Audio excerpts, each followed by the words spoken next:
I love being a mom, but this video, it's not about those sweet moments.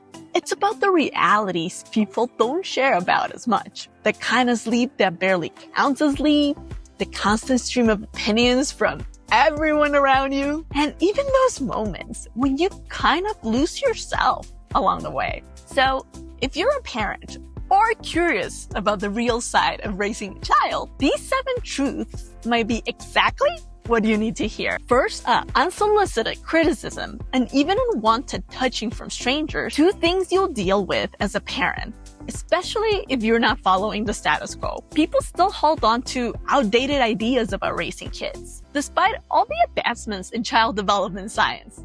One common example, socks and shoes before babies start walking. Spoiler alert, they're not necessary in warm climates. Here's why. Before babies are on their feet, their toes are crucial for exploring the world. Studies show that bare feet help with sensory and motor development because babies' feet are even more sensitive than their hands until they're about 9 months old. So no, I wasn't just being lazy because I didn't put socks on, but that didn't stop hundreds of strangers from criticizing. Oh, poor baby! He's going to catch a cold with those bare feet. And if those comments weren't enough, strangers will reach out and try to touch him. His feet, his hands, even his face. Let's clear this up. First, colds come from germs, not cold toes. Second, touching a baby without asking, especially in a public setting where hands aren't exactly clean, is the real way germs spread. And then there's body autonomy. Babies cannot say no yet, but their bodies are still theirs.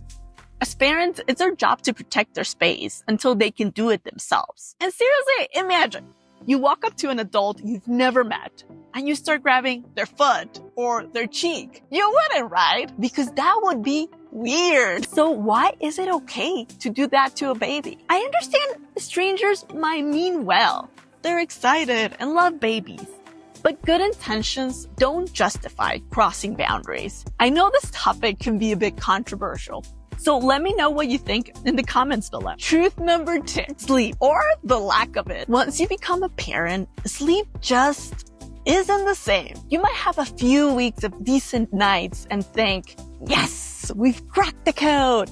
And then bam, a growth spurt, teething, or an unexpected 3 a.m. diaper leak turns everything upside down. It's right back to the night wake-ups. And it's not just that you're getting up at night. You're on high alert, waking up at every little sound. That deep restorative sleep, it's rare. You're lucky if you get a few weeks without interruptions. My partner and I tried to make it easier on ourselves by transitioning our son to a floor bed when he was 5 months old, so we could lie down next to him when he needed us, and so we would be comfortable too if we fell asleep there, which happened a lot. And it helped. But let's be real. Our pre-baby sleep quality, that's long gone. Truth number 3. This one hit me harder than I expected. Losing oneself. You have so little time for you. And on top of that, even when you do get a free moment, you're often too exhausted to even enjoy it. I tell myself, go for a run.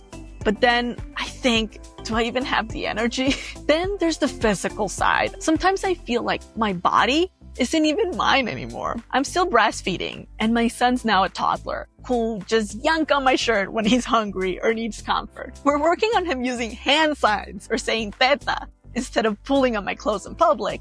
But hey, baby steps, right? Recently, I took a solo trip. Part work, part personal, without my son. Sitting at a nice restaurant alone? Oof, it was surreal. I honestly forgotten what it was like to just focus on me. The trip was great, but I wasn't able to totally check out as I'd hoped. I missed my son, and I worried, especially when I found out he had a mild fever. But I also knew my partner had it under control, and that trip reminded me that it's so important to fill my own cup, even just a little at a time, and not just in trips. Truth number 4, and wow, do friendships change when you're a parent? The friendships that last are the ones where both people are really putting in the effort. You see who's there for you, even when you're rescheduling for the third time, or mostly just catching up over text. And bless those friends who don't have kids, but still stick around and listen to endless baby stories. They might not get it all, but they're still there. With friends who do have kids, there's this mutual understanding that's amazing. It doesn't mean we're always on the same page, but we get each other. I've got friends with whom we send each other WhatsApp voice notes just to keep in touch. Because 10 minutes of catching up with a friend, even asynchronously, that feels like gold. If you've learned something new so far, be sure to give this video a thumbs up, because that basically tells YouTube that other people like you will also find this video helpful. And if you're really liking it, consider subscribing for more authentic, yet science-driven parenting tips. Truth number 5.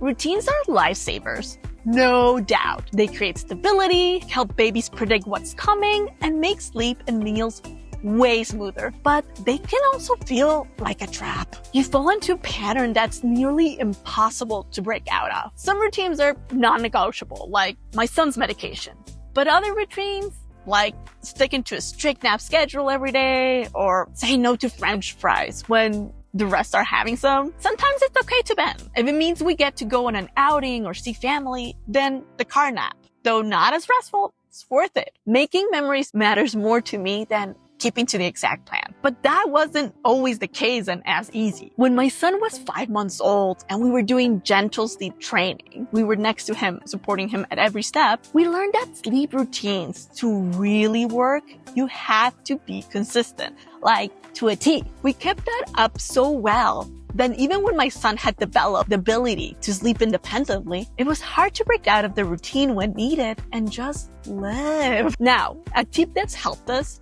make changes gradually when possible. And if that's not doable, actively explain it to your young ones. Even as babies, they understand more than what we think. This way, they feel part of shaping their life. They're not just having things happen to them. And you also get in the habit of communicating extensively with your child. Truth number 6. Parenting is already expensive, but it's so easy to feel pressure to spend even more. The marketing out there plays on our fears, making us feel like we need fancy development toys, early stimulation classes, and endless gadgets to raise a successful baby, whatever that is. And look, if there's an experience or item that excites you to share with your baby and you can afford it, go for it. But if you're feeling like you have to spend on every new baby brain booster on the market, don't.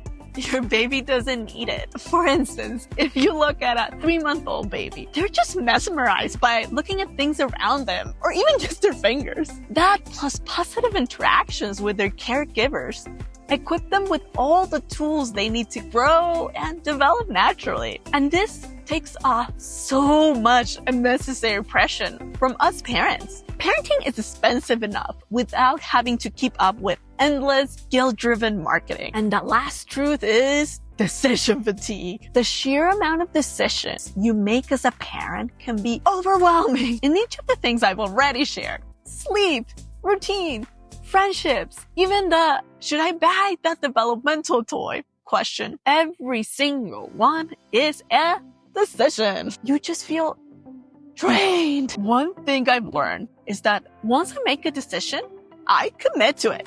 I don't look back unless something changes. And it's freeing to know that I did my research, I trusted my instincts, and then moved forward. If you're a new parent or wanting to be one, let this be your reminder. Your instincts are often better than you think. So trust them. So those are my 7 brutally honest truths about raising a child. The parts I wished I'd known before I started. And let me say it again. Being a mom has changed me in the best way possible. I've grown so much this past years, and I wouldn't trade it for anything. Those little laughs, those quiet moments, few and far in between now, the quiet ones. They enrich my life in ways I can't fully explain. But it's also okay to admit it's hard, really hard. If you're facing some of these challenges, You are not alone. And if balancing parenting and your career is one of those challenges, check out my next video for some tips that help me juggle both without losing my mind most of the time.